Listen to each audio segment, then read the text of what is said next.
I think the other thing about coaching is that people want to be part of a winning team, and good people want to be coached. And I think good people want somebody who can bring a team together.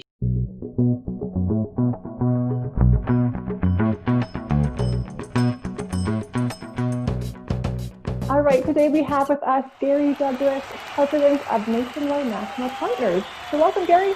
Thanks, Amber. How are you today? I'm doing well. All right, so let's jump into digitization. So Cool. the rallying cry around digitization is one that continues to pick up speed. So how are brokers leveraging and building strategies around commercial digitization efforts? I'd say that the strategies vary as much as kind of the partners are that exist out there. The good thing is that most of them recognize they have to move into that space. Most of them have strategies around trying to address them. Obviously, we've had a kind of a renaissance of technology in the last 10 years or so. What changes have you seen? And with the advent of technology and the API capabilities between brokers and carriers and bridging those, that connectivity, I think, allows the acceleration of that.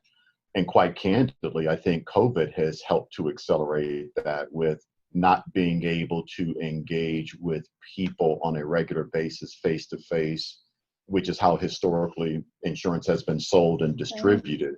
I think that COVID, if there is a silver lining to it at all, is going to help, I believe, a lot of our broker partners and even the clients at the end of the day decide, do I need to see somebody face to face, or am I more comfortable securing my insurance remotely? If necessity is the mother of invention, we've never seen more necessity for quick adaptation than we have in 2020, and certainly the industry has stepped up. So it's been really amazing to see the strides that have been made. And that's why you'll see the winners versus the losers. And that's why strategy is so important for those people. Nobody could anticipate COVID, but people could anticipate the need for digitalization and things like that and the opportunities that create. So when you have some of these unforeseen circumstances, it allows you to shift from, one model to another. Absolutely. And Nationwide is known for a strong collaboration with its distribution network. How do you approach leading your team with such a large network of partners? I think we start in terms of how can we collaborate, because most of our broker partners are businesses at the end of the day, and they're looking for people who can help them solve business challenges and business strategies. So I think our philosophy is that we try to make sure, no matter who the distribution partner is, how can we operate from a consultative perspective? And then once we kind of solve those business challenges, then we can talk a little bit about the products that Nationwide may have to offer to help fill some of those solutions that they may be looking for. So going back into the digitalization of products, and specifically commercial, I know a lot of times we talk to our distribution partners and ask them, well, what is your digitalization strategy? And if they have one, well, we give them feedback on what we think about it. If they don't have one, then I think we talk to them about, well, you should have one, and you should talk to these people or those people. And we start from a consultative standpoint, and then we think about products after the fact. Yeah, I think that's a really impactful way to approach it, is that consultative approach, and then helping to make those connections. I would imagine that, you've got, thousands of agencies who are each operating in their own way. And of course, there's no one agency model that's perfect, but certainly there's lessons to be learned and shared amongst them. I mean, a lot of people are trying to figure out, well, how do I connect with a carrier on a more digital basis? And so, API platforms, I think, can be relatively consistent across the board. Now, how people utilize that from a strategic perspective, it can vary, very broadly. And we recognize that not one solution will fit everybody. We don't try to take one solution and try to transplant it across the board. And that's why we do. Now, there are certain things within a parameter that we can't do that people may want, and we just have to all be big kids about it to say, well, this is what we can do, and this is what we can't do. And if we can do these things, then how do we create a win-win scenario? Right. That transparency is key, right? For any partnership, whether it's with distribution or internal or external. Yeah, I think being clear and transparent like that is really, really key across the board. Yeah, absolutely.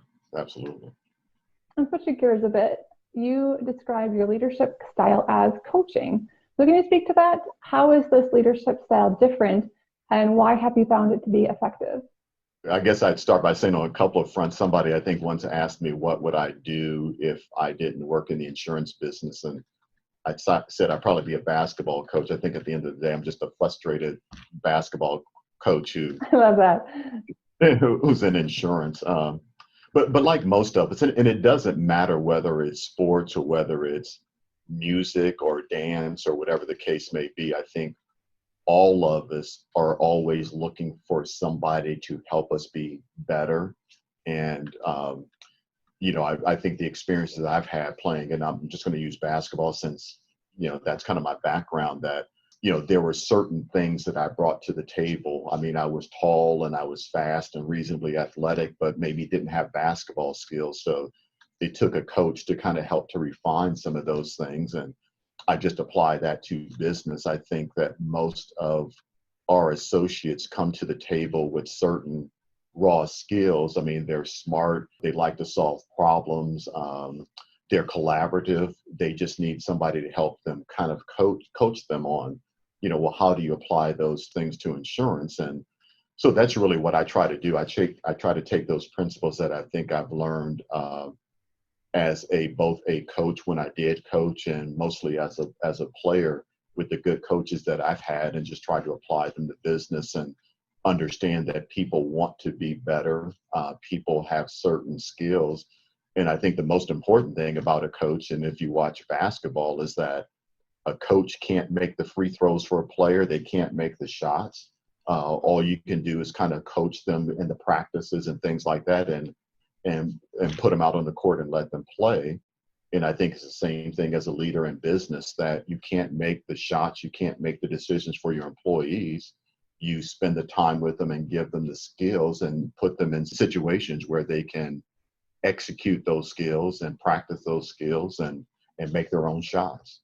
You then teach and you build other coaches who take those skills and teach other people, and it just kind of grows exponentially over time. So absolutely, the best kind of ripple effect. Yeah, that's it. That's exactly right. Great. Well, one question we like to close with is, what's one thing you learned in the last month? I would say, I'm not sure that I would say I learned it in the last month, but it probably has gotten refined. And it would be that good coaches and or good leaders can overcome marginal strategies and marginal execution. You can have the best strategy and the best execution, but if you have flawed leadership, it all falls apart. So not something I would say that I've learned over the last month, but just as we've kind of talked about things generally, I would just say that's kind of come back to light again. Great. Well, thank you so much for taking the time to chat today. Really enjoyed your insights, and hope you have a fabulous rest of your summer. Amber, you too. Stay warm in Minnesota. I will.